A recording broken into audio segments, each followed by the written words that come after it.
This PowerPoint is all about geometry. We are going to discuss 3 different types of triangles, and remember, all triangles add up to 180 degrees. The first triangle we are going to talk about is the equilateral triangle. An equilateral triangle has 3 equal sides and 3 equal angles, and these angles always have to be 60, which brings us back to the triangle always adding up to 180 degrees. If each of these angles is 60, we have 60 plus 60 plus 60, which is really 180. So this goes with our all triangles add up to 180 degrees. The next triangle we're going to talk about is the isosceles triangle. The isosceles triangle has 2 equal sides and 2 equal angles. Unlike the equilateral triangle, one of the sides is either going to be longer than the other 2 or shorter than the other 2. And the last triangle we're going to talk about is the scalene triangle. The scalene triangle has no equal sides and no equal angles, so it is its own triangle category. The next triangle we're going to talk about is the right triangle. The right triangle always has a 90-degree angle. The 2 sides that make the 90-degree angle are just called sides of the triangle. The other side of the triangle is called the hypotenuse. The hypotenuse is always the side opposite of the right angle.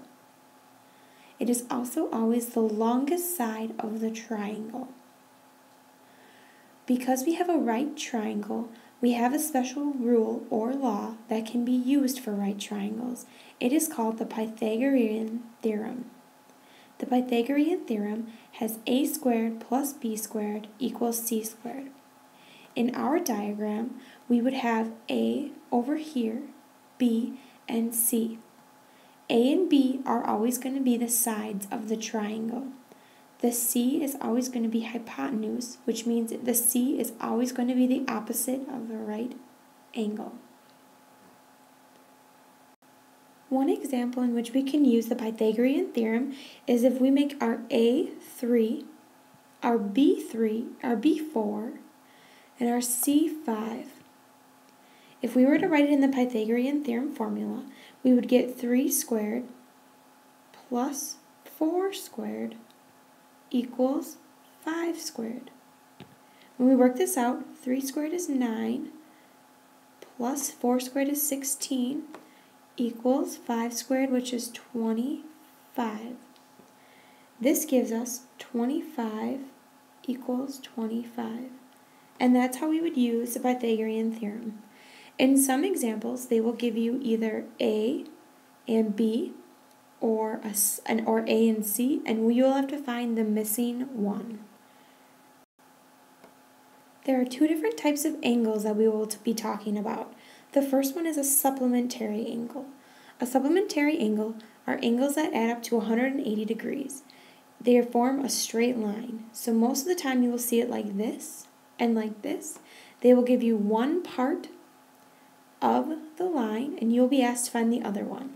So if this was 80, we would be asked to find this angle. And since it adds up to 180 degrees, it'd be 180 minus that 80, which would give us 100. So this angle would be 100. To check, 100 plus 80 gives us our 180 degrees that the supplementary angle should add up to. The next type of angles are complementary angles. Complementary angles add up to 90 degrees. They form a right angle or a 90-degree angle. Most of the time for these, you will have to find part of an angle when they already give you one. So if this angle is 60, you would take 90 minus 60 would give you 30. So 30 would be your angle right there. And that is how you find supplementary and complementary angles. The next thing we will be talking about is area. We will first look at the area of a triangle. That comes with the formula 1/2 b times h, where b stands for base and h stands for your height of your triangle.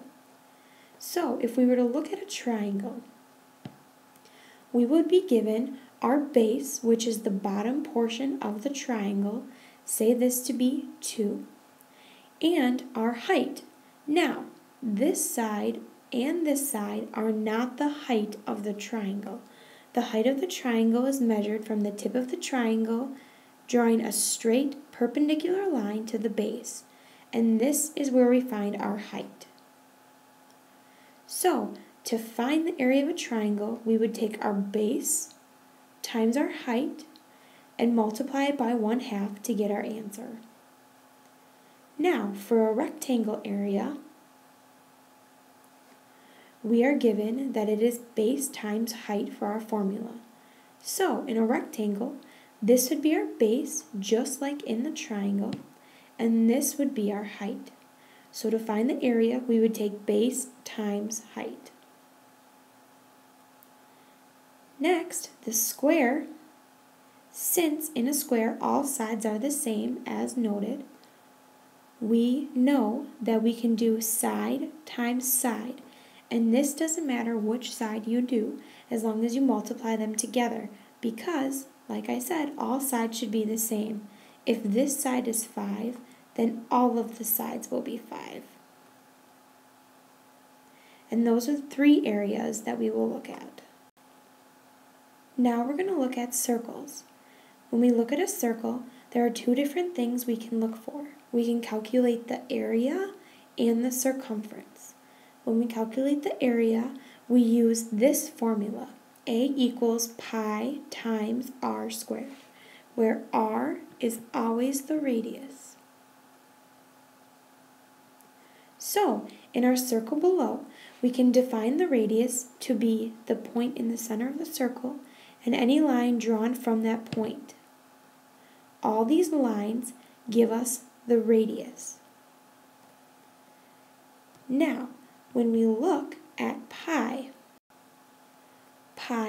can be defined as 3.14, so on. Also, it is a function you can use on your calculator to find the area.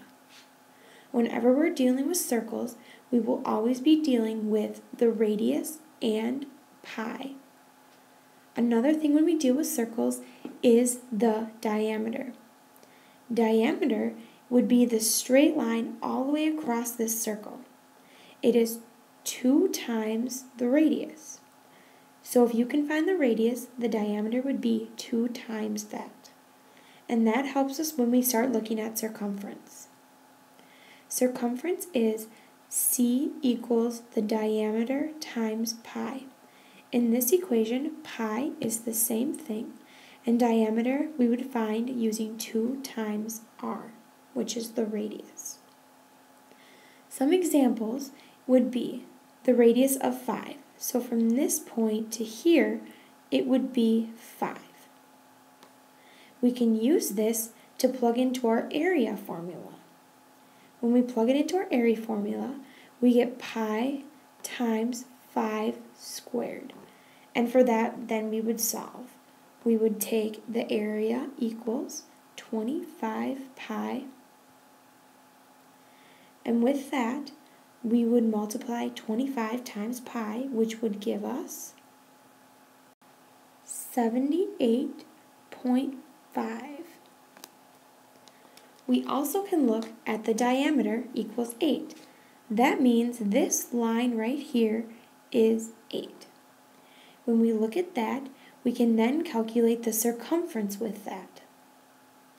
To calculate the circumference, we would take C equals 8 times pi and solve for that, which would give us C equal to 25.1.